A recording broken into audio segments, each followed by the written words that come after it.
Hi friends, welcome back to our channel. ఈరోజు గులాబ్ జామ్ సింపుల్గా చేసేసుకుందాం. Gulab jam and mixer powder తెచ్చేసుకొని ఒక ప్యాకెట్, అందులో పాలు వేసేసుకొని మనకు గట్టిగా చపాతి ముద్దలా కలిపేసి ఒక 5 minutes పక్కన పెట్టేసుకోండి.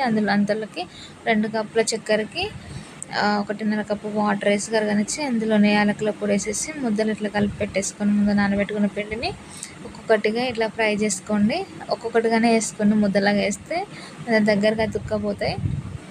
ఒక్కొక్కటి లాగా వేసుకొని అంతా ఫ్రై చేసుకొని పక్కన పెట్టండి. కలర్ వచ్చేసి ఇప్పుడు మనం చూపిస్తున్నట్టుగా రావాలి, రౌండ్గా అన్నీ ఒకే ఈవెన్గా.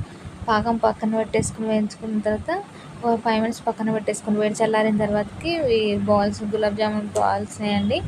అంతా ఒక 10 minutes పక్కన పెట్టేసి మూత పెట్టి అంతా లిక్విడ్ గుంజేసుకున్న తర్వాతకి జ్యూసీగా ఉంటుంది. మన channel like, share, comment, subscribe చేసుకోండి.